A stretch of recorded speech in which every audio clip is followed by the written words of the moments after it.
Welcome all to 23rd class of Basic Maths, and this we'll discuss about definite integration. So in the previous classes we discussed about that indefinite integration where we are not getting a exact value, or after the integration we'll put a constant of integration c. But if we are getting an exact value of our integration, then it is known as nothing but a definite integration. So we'll discuss what is the physical difference between an indefinite integration and a definite integration. Let's say if you are having a term something like x, and we are dividing into infinite number of small parts, and then each small part is known as nothing but a differential part, or each small part will take it as nothing but a dx. Then what we are saying is, if you are adding all these dx part, then you will get the answer as something but x. So if I am adding all these dx part, that addition part is known as something but integration, then I'll get x. Or we can say that, suppose if you are having a term, just for understanding I'm taking, so let's say 100, and if I'm dividing it into 100 equal parts, so that we'll get each part which is equal to nothing but, let's say 1. Let's say if it is 100 centimeter, so each part will be equal to nothing but 1 centimeter. Now we can say that if I am adding all these 1 centimeter parts, then I'll get the answer as something but 100.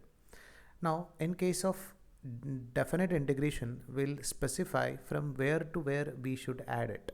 We should not say that just add dx. Instead of that, we'll specify from where to where we should add this function. So we can say that if I'm specifying over here, just add from 0 to 20 part. So each part is having a length of 1 centimeter, and if I'm putting the limit, this is known as its lower limit and this is known as its upper limit, then I'll get the answer as nothing but 20 centimeter, because I'm adding 20 parts. Same as like I can put the limit, let's say add it from 30 to 40. So our lower limit is 30 and upper limit is 40. So we are going to get the answer as something but 10 centimeter, because we are going to get 10 part. So this type of addition where we are specifying the limit and we are getting an exact value is known as something but a definite integration. So you can write notes about this definite integration. So in this category of integration, we integrate the integrand within a specified limit, and the results will be an absolute value, unlike to the case of indefinite integration where the results varies by a constant. In definite integration, we always specify the lower and upper limit of integration. So we'll discuss how to represent this. Let's say if you are having a function and we are integrating this f dash x dx. We know that if you are integrating f dash x dx, we'll get the answer as something but f of x, because f dash x dx is differentiation of f of x. And we have to put the limit from a to b, means the value of x is going to change from a to b. So we can write, if you are integrating this f dash x dx, we'll get f of x. There we have to specify the lower limit is a and the upper limit is b. Now first we need to put the upper limit, that is instead of x we can put b, minus f of, instead of x we can put a. So that will give the final answer. So there is no doubt that just by observing this you will not be able to understand anything. So we'll discuss some questions, so we'll come to know that what exactly we are doing. If it is given that integration of x dx from 0 to 1, so we can write this is equal to, first step we need to integrate it like a normal function. So integration of x raised to 1 is nothing but x square divided by 2, and you can write the limit which is changing from 0 to 1. If I'm putting the higher limit for first we need to put the higher limit for x, so you can write 1 square divided by 2 minus then lower limit, that is 0 divided by 2. So we'll get the answer is equal to nothing but 1 by 2. We'll take another example. Let's say if it is integration of x square dx within the limit 1 to 2. So first we can just integrate this function. Integration of x square is nothing but x cube divided by 3, and the limit is going to change from 1 to 2.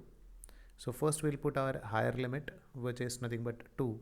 So 2 raised to 3 will get as it is 8. 8 divided by 3 minus, now we can put the lower limit, that is 1 raised to 3, which is 1 divided by 3. So we'll get the answer is equal to nothing but 7 divided by 3. Take another example, integration of cos x dx from 0 to pi by 2. And if you're having any doubt what is pi, pi radians is nothing but 180 degree. So the angle that we are measuring in SI system should be in radians. So pi by 2 radians means nothing but 90 degree. Now just like a normal function, we can integrate it. So integration of cos x is nothing but sine x, and we can put the limit which is changing from 0 to pi by 2. So first we need to put the higher limit instead of x. So it is sine of pi by 2 minus we need to put the lower limit, that is sine 0. We know that sine 90 is nothing but 1 minus sine 0, which is 0. So we'll get the final answer is equal to 1. We'll take another example. If it is integration of e raised to x dx within the limit from 0 to 1. So first we can integrate this e raised to x. Integration of e raised to x is nothing but e raised to x, and the limit is changing from 0 to 1. First we can put the higher limit, that is e raised to 1, minus we can put the lower limit, that is e raised to 0. E raised to 1 is nothing but e minus e raised to 0. Anything raised to 0 is nothing but 1. So we can write basically this e is nothing but 2.71 minus 1. So we can write the final answer is 1.71. Hope so that you understood what is definite integration. If you are having any doubt, or if you'd like to interact with me on live classes, or if you want to write online test for JEE Mains, Advanced or NEET to improve your performance, please let me know. And in any of my videos, if you are unable to understand what I am explaining, please let me know so that I can make a better video. So keep learning, be safe.